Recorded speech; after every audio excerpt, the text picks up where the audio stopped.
How's it going, everybody? This is actually being shot a few days before I air it because I'm going to be on a plane. This is being shot just after I appeared on the Rubin Report, and I will fully admit right now, this is absolutely unfair on my part. I am not necessarily prepared to challenge Dave on all of the things people have brought up throughout the challenge me, Tim. Come on. But I do want to ask a few things about Sure.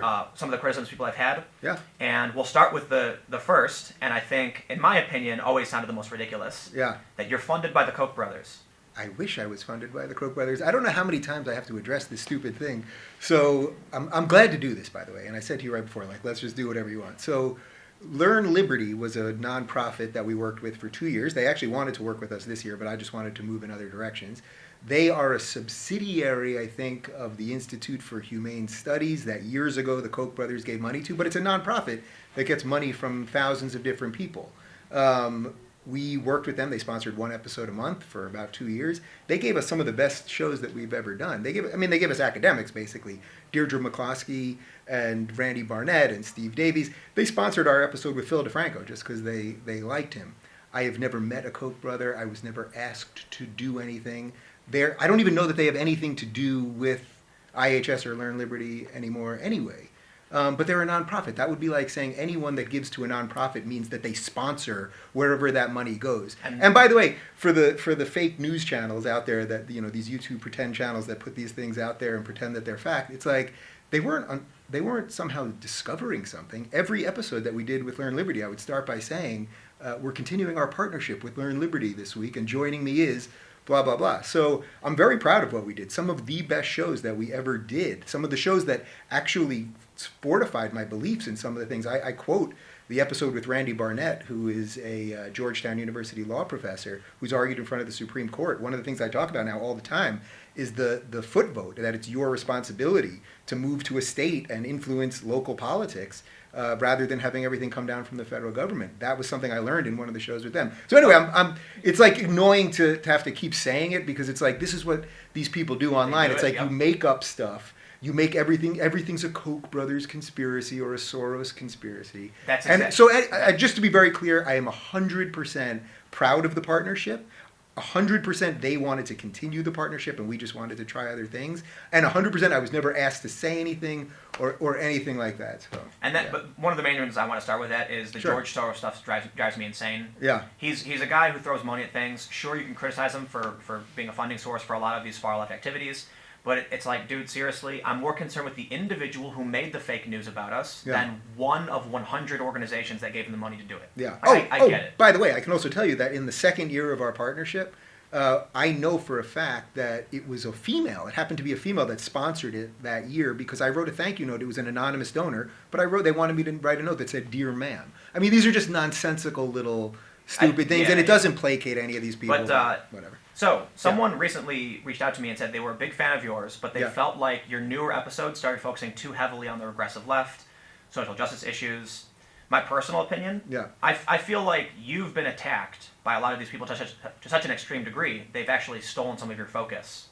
So, what do you think? Well, I like what I'm doing, and a lot of other people like what I'm doing. So if this person doesn't like it, I mean, ironically, I don't remember the last time I said regressive left, the phrase regressive left. There's that cartoon I said on YouTube. it, And I first off, I love that Freedom Tunes thing because it's like, wow, the fact that like I created something here that is so memeable and that people are so interested that a mockumentary of it basically can get like 1 million views is pretty awesome. When I go to colleges and kids come up to me and they're like, "Dave, I agree," and I'm like, wow, that's how cool. Like I've hit a level where people are doing parodies of me. That's actually cool. So I'm very happy with what I'm doing. I would say if people don't like it, then don't watch. But every week I do something that I think is interesting and relevant, and it's like just even what we just did right now. Until yesterday, when I was literally sitting in the parking lot at Petco, I didn't know you were going to be on Rogan, and I wasn't exactly sure what I was going to talk to you about today. But I had a general thing. We did talk about the regressive left. We didn't say regressive. We didn't. Yeah, but a lot of the frustrations that I think, well, certainly that I have, but I think that you have, and that many people have, are with what has happened to the left. That good liberals, I mean good, decent liberals who want to live and let live, have been purged from their party. If you don't think that's worth talking about, that's not on me. I happen to think it's something worth talking about. I happen to think it's the biggest threat to Western civilization that exists. I think identity politics is the biggest danger to a Western society. The idea that the ideas of identity politics and what radical leftism has become, that we would look at each other and judge each other on these immutable characteristics, is the reverse of the American experiment. I happen to think that's something worth talking about. So if someone thinks I talk about it too much, I don't really think I do, but you don't have to watch. It's all good. Right. I self-reflect, and Yeah. I've said to... And by the way, if you thought that of me, I would still be okay with that. I would take that in as I'm a rather I neutral centrist. Well- Like, it's things no, I've heard but over you're and someone I respect. So if you like were like, Dave, I watched your last 10 episodes, and you seem like you're off the whatever, and you had the wherewithal to say that to me, I would take that in and think about it. I happen to think that believe me, I'm reflective enough of this stuff. I'll say this about myself too, Right. because people they say Tim Pool's red pilled and all that stuff, and I'll say, listen, I just talk about what I care about. Yeah. I read the news every day. I see a story. I want to talk about it. I think it's important, and I think you hit the nail on the head. If you don't like it, don't watch it. And it's crazy to me that people are like, Tim. My mom was like, will you criticize some Republicans? And I was like, Mom, I don't care about the moderate Republicans or Democrats. Yeah. They're doing boring stuff. I care about the alt-right and the regressive left, and the alt-right is like disheveled and gone. So, but that brings me to the next point. Sure. That a lot of people say you used to be a progressive, but now you're you're on the right. You moved to the right, and this falls in line with the accusations of you receiving funding from like Koch brothers, which we've beaten to death. But let me just say one other thing about funding. I don't know that anyone doing anything remotely close to this has ever been more transparent about their funding. You know what I mean? Like, I kept the number that I was getting on Patreon for like 2 years. Almost everyone else in this space shut the number down immediately. I shut mine down. Right, so you could see the number of patrons, but you couldn't see the actual Right. number. We left ours up for a tremendous amount of time, for like 90% of the time that I was on Patreon. When we left Patreon, which is just 2 months ago, that was 70% basically of my company's income that I voluntarily left. So I don't know that anyone's being more transparent about money, but I assure you I have never been bought off, and no one has ever told me what to say or anything like that. I'm doing what I think is right. in terms of, do you think you've drifted more to the right? Well, how would you define yourself? well, in that I've woken up to what radical leftism is, and if you watch my videos, so you could watch my videos when I started on Aura TV, which was September of 2015, and I still considered myself a progressive and a lefty and that whole thing, and I started talking about what I thought was wrong with the left, and I started talking about labeling everyone a bigot and a homophobe and a Islamophobe and all this other nonsense, and I kept saying, if we don't stop doing this, you will get the rise of someone like Trump. I was actually extremely anti-Trump at the time. And nobody listened. I mean, they just kept doubling down. There were a million... Yeah, and they still do, and they still do. They're in the course of the last 5 years that this thing has taken off, I have never once, and I mean this, never once seen the left as a movement ever take a moment of self-reflection. Every time something happens, they double down and get worse. And then what happens? Well, then good liberals, guys like Brett Weinstein, who has described himself as deeply progressive, who was a progressive his whole life, who left, this isn't even that well known of a story, but he left Yale University because he called out racism in a fraternity and basically was forced out of the school. I mean, this guy's a lefty. Is he on the left now? I mean, really, with what the left is in terms of identity politics, like, I don't think he's really part of the left now. So if someone wants to say I've drifted right, well, look, I mean, we just did this, but I'm gay married, I'm pro-pot, I'm pro-choice, I'm against the death penalty, I'm for dignity with death, I'm for strong public education, I'm for government-funded education. Yeah. That's something that I think the government should do. But I also happen to be for states' rights. I'm for limited government. Those are things that are thought of as on the right. I'm for individual liberty. So I would say that my version of liberalism is classical liberalism, which is about the individual and basically laissez-faire economics. But I do think there are certain roles for government where maybe a libertarian or people more that consider themselves, ANCAPs or whatever, would say there's no role for that. I do think there's a legitimate role.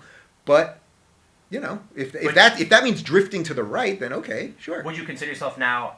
So classically, I would consider, you're center right. Center-right. If you have the set of beliefs that I'm talking about often, then I would say you're center right now. And even if you don't really have that set of beliefs, if you basically believe in freedom, if you basically believe you should keep as much as you earn, keep a good amount of what you earn, and that it's your money and your life and your adventure and all of those things, well, then you're basically on the center-right right now. And I would say there's a great, interesting coalition of conservatives and libertarians and classical liberals and disaffected lefties who I see this in the real world. I mean, I just did a year-long tour with Jordan Peterson. So I saw this in Denmark, and I saw it in Sweden, and I saw it in Canada, and I saw it in Australia, of people that are all sort of right-ish, but that disagree on abortion per se, and disagree on some degree of taxes and a bunch of other stuff. But they're all kind of center-right, and it's a rich, diverse place to battle ideas. And all that they're really doing, what unites them more than anything else, it's that 8% you talked about in the interview. Oh, the progressive. The radical left progressives, I'm center-left. And all that really means is on the economic scale is I believe in slightly more government control than you do. Yeah. Like we talk about, I like progressive tax, I like a minimum wage, with caveats. Yeah. But so you would and say, that's great. Like, so we did this in the green room before the show today. We started debating it, and I was just like, we just don't have time today. But I'm more than happy to sit down with you and talk that out another time. Why not? You know. I just never I really want to talk about I've done videos about this. But so we'll move on. I don't want to just. Well, let me just say what I think. I don't think that makes you evil. The fact that you think differently than me on those two things, let's say, and I don't think you think I'm evil. The problem is that, as Dennis Prager has laid out many times, that conservatives generally think that people on the left are wrong. People on the left, as it exists now, think that people on the right are evil, and that's a huge difference. Yeah. So, do you think that I guess one of the criticisms is it's really easy to get. I hope you're going to say something nice about me at some point here. I think you're a nice guy. I think I actually. I'm kidding. Well, I've read the criticism of you, and I know you, and I'm absolutely. This is the worst. I'm the worst person to actually try and drum up these things. Yeah. I ultimately feel like for a lot of people, it will not be satisfactory. You know, they're going to want some other individual to like go at you. Yeah. But I don't want to just sit here and act like you're a perfect human being or anything. So what I want to ask is, do you think? Because one of the criticisms is that it's really easy to get a conservative to sit down and talk to you. Even people who are provocateurs and associate and considered very controversial love to sit down with you. But equally, what we would call the regressive left or social justice warrior type people, really hardcore identitarian, authoritarian, they're not going to sit down and talk with you. So then you only get exposed to a certain faction, and then when people see you drift towards that faction, it feels like you've been influenced by your own guests. Well, I wouldn't be pompous enough to say I haven't been influenced by my guests. I sit down often with really bright people who are experts in their field. The idea that I haven't learned anything from sitting across from Ben Shapiro debating abortion, as we've done, even though we disagree, that's why we're having a debate. The idea that I would sit across from Jordan Peterson and not learn anything. But at the same time, that's like, I mean, look, I've sat across from Eric Weinstein, who's a lefty. I mentioned Brett before. Brett's a lefty too, brilliant biologist. Eric's a pretty brilliant economist. They're both on the left. I think that they were both Bernie people, and I've learned from them too. So I would say, it's going to sound a little corny, but I would say I'm blessed in the fact that every week I get to sit down with people that I learn from. Now, sometimes I learn that the person across from me actually doesn't know that much. I'm not going to call out a particular guest, but like sometimes you learn something there. You learn, like there's I'll give you one. I'm not going to say who it was, but there was somebody I had on who's an extremely influential political person. I don't want to say more than that because it'll kind of give it away.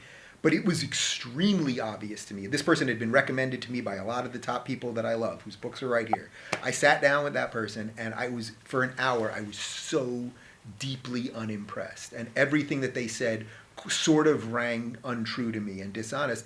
And now, did I ever say to them, I think you're lying about that? Did I ever say to them, you're a fraud or something? Of course not. But what I did was I tried to ask the right questions so that the way they would answer them would show that it was obvious that if you know anything about what I think about things, that these were the wrong set of ideas. But I think the idea of not being influenced by the people you're around, I think, is kind of silly. I'll briefly mention this because I don't think a lot of people accuse you of only. Well, I'll say this too. I do think you host a lot of repeat people kind of often, and it's very successful. Like you I don't know. I think the most I've ever had anyone on is like 4 or 5 times, and you're in that group. Oh, definitely. I think you, Peterson, Ben, and maybe Eric. I've all been on 4 or 5 times. I think that's it. Sam's been on twice. So I feel like there's criticism, and again, like I'm the worst person to try and bring it up because I'm my 4th appearance on your show. Yeah. But like I don't think it's a conspiracy that you have people on that you like and agree with. You know what I mean? Like we have a conversation where there's interesting things to talk about. We know that we disagree on a lot of things, but we're going to have an interesting conversation. Like I remember Eric was challenging you on center-left policy versus center-right, more government. Right, exactly. That's what I'm saying. He's more of a lefty now than I am. So why not talk that out? So again, these are the types of things where it's like, if someone, the way you're approaching this, where you're just trying to call out things that either people say or that even maybe that you feel it to a certain extent, it's like, all right, it's done with respect, without attacking, and it's like, I don't know, maybe there's some truth there. There are accusations that you don't really believe what you believe. You're just doing that. That's 100% nonsense. It's all about making money. Yeah, but this is what these people do. They attack your motives and they impugn you and they lie about you and they think that they know what's in your head and they think that if they can pull one thread, that means they understand everything about you. I have never on this show said anything that I do not believe. I have made mistakes for sure. There have been times where I seriously screwed up things factually that we left in there and then we would pin the comment. And so, and what I realized was to even do that is stupid because it just then these trolls just clip the mistake and they say, oh, see what he did, see what he did. So it's like, but we don't edit for content. We've edited for content I think twice. Once was because a guest was pretty drunk actually, and I didn't want to completely ruin their career. And one other time I screwed up a question in a way that actually made no sense. That one was sort of recent actually. But we don't edit for content. I do the best job that I can. And I think, look, the funny thing is, if you're doing something that's decent, if you're doing something that's relevant, you're going to get your haters. So that's all right. I never wake up in the morning. I always think it's like I see these people that are hating me all the time, and I'm like, who are you? What is wrong with you that you're waking up and you're thinking, oh, I got to figure out what Rubin tweeted today to go after him? It's like, listen, I'm doing my thing. If you don't like it, I said this before, but don't watch. It's okay. You were on Rogan once, or were you on more? 3 times. So there was one particular incident where Rogan was asking you about why you believe in less government control. Yeah. People felt like you didn't know what you were talking about, that you were advocating for a position that you weren't. No. So this was, I think specifically, this is the last time I was on Rogan, and we were talking about building codes, I think was the specific part of it. Yeah. Oh, you've been dragged. And I kept, yeah. And I said, we were talking, well, it was in the framework of talking about limited government. And I said at the beginning of this is not like my particular point of interest, like building codes or even regulation specifically, like the nitty-gritty parts of regulation. I like talking about ideas. That's what I like talking about. Yeah. So like we got into some nitty-gritty thing about building code regulation.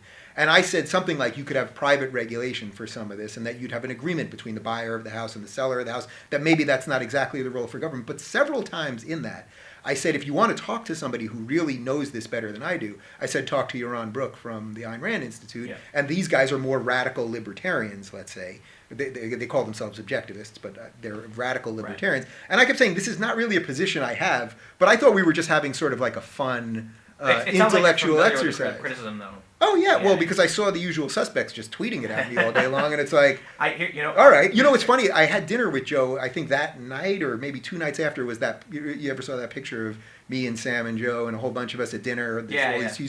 So, and I said to Joe, I was like, oh, I'm getting some heat for that. And he's like, who cares? Like, who cares? Like, why would you care? And I was like, oh, yeah, why would I care? My thought on it was, well, I disagree with you on your position. Yeah. I'm more left, but also, I don't assume everybody knows everything about everything. Yeah. It's absolutely true that people who hold certain opinions about policy don't know everything about the policy. Yeah. And in fact, the conversation with Joe was to try and help you understand whether or not you will strengthen your opinion or challenge your own opinion. Right. And by the way, Joe gave an anecdotal story about how his father, I think, was in construction and that he would have gotten away with a lot more if it wasn't for regulation. And that sounds like a very strong position to take. And I'm not, of course, people will always cheat. People cheat, yeah. Yeah. People will always dump in the river, whether there is regulation or not. People will always find a way around rules. I mean, that's the way of life, right? Like that. And that's actually, cat and mouse. It's cat and mouse, and that's also how you get innovation.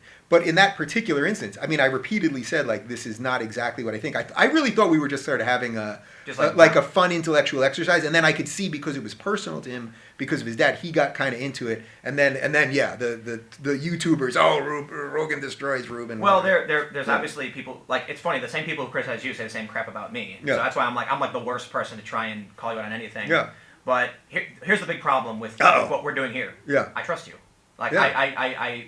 We've had drinks before. I've come into your studio. This is the 3rd time I've been here now, and so it absolutely is the worst. It's the most biased, probably calling out. But that's not really what it is. That's not really what it is. Just because there's, let's say, a mutual respect here, or that you think that I'm relatively decent, or something like that. The idea that somehow discounts you from asking the right questions. You actually just asked me very pointed questions. You asked me important questions.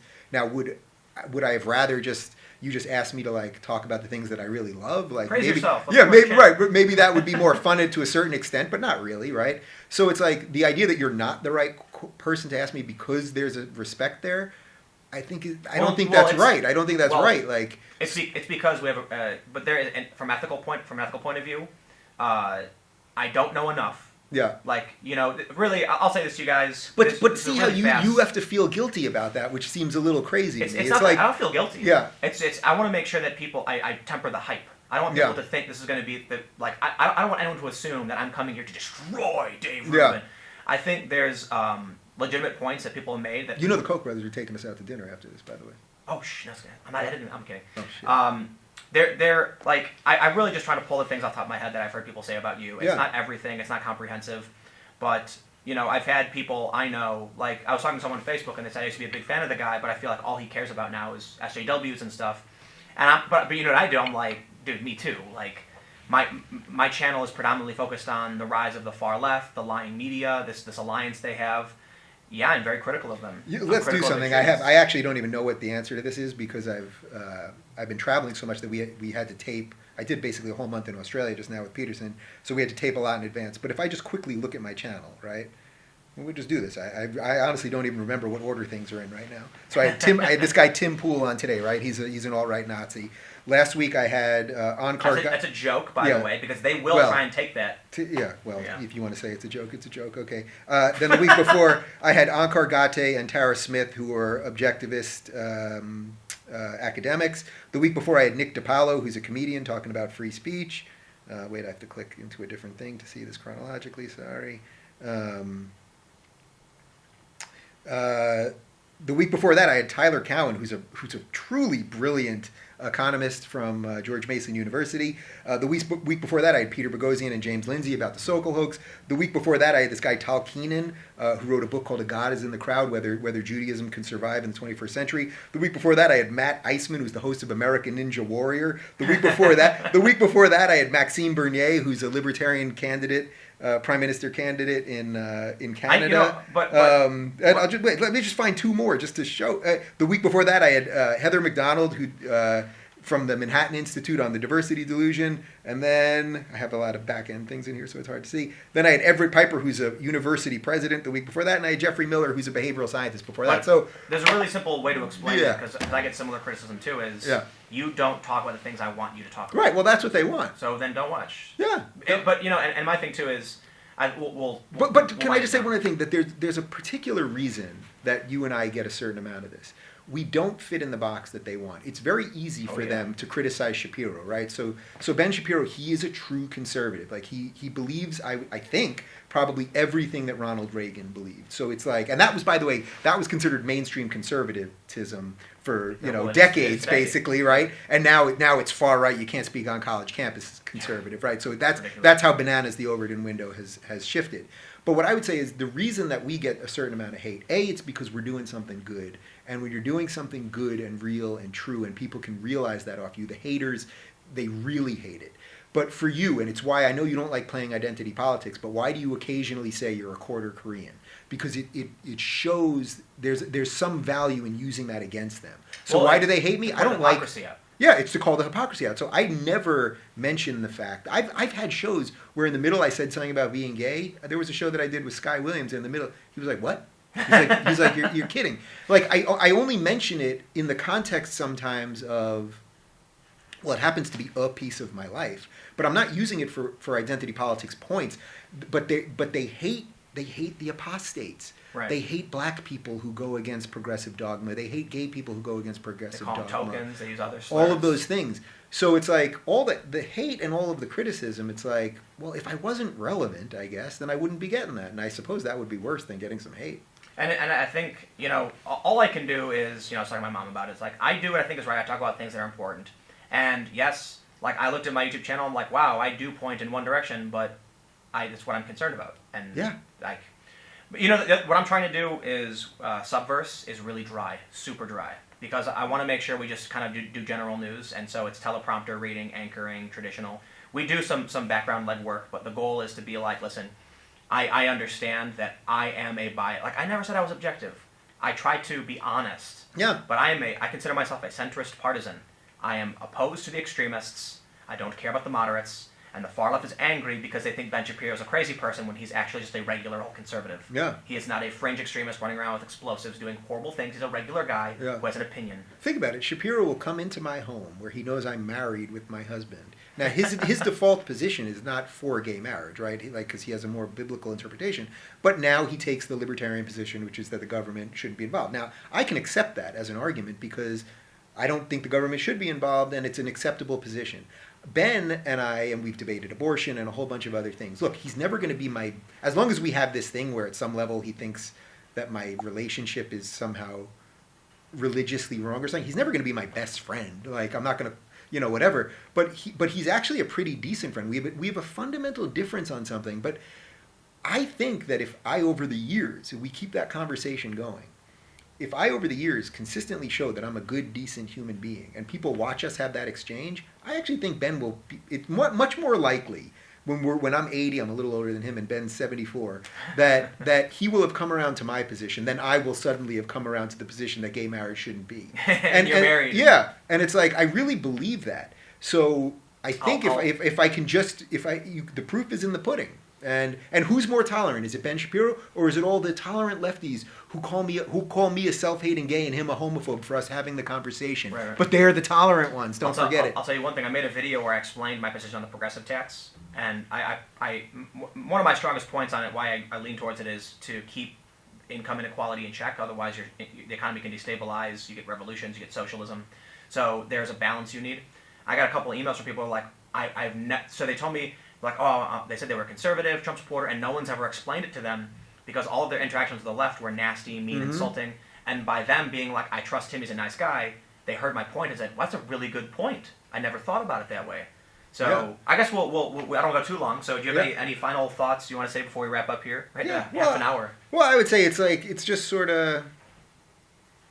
It's kind of funny. It's like you feel like this odd pressure that you have to ask me these things so that people don't, gang up on you and that's not it at all. But there's some element of that, right? Like if we just sat here and you just asked me whatever current events or whatever else might have been on your mind. I'll give you pushback because listen, if I wanted to get traffic, I would have asked you to rag, tell me all the bad things. Oh, this is about no. I'm not saying you want to get traffic, but there's just a certain element of pressure of like.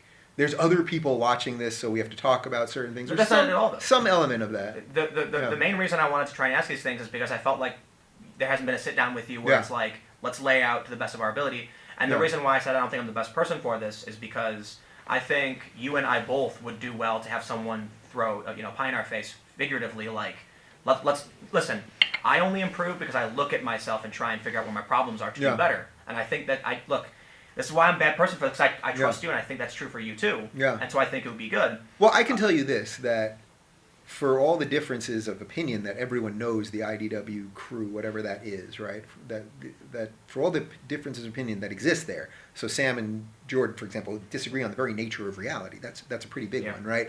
Like Eric and Ben disagree on every economic principle there is. Ben and I disagree on abortion and gay marriage, and we can do all that. I can tell you that privately, when I hang out with these people, we push and pull on each other every which way possible.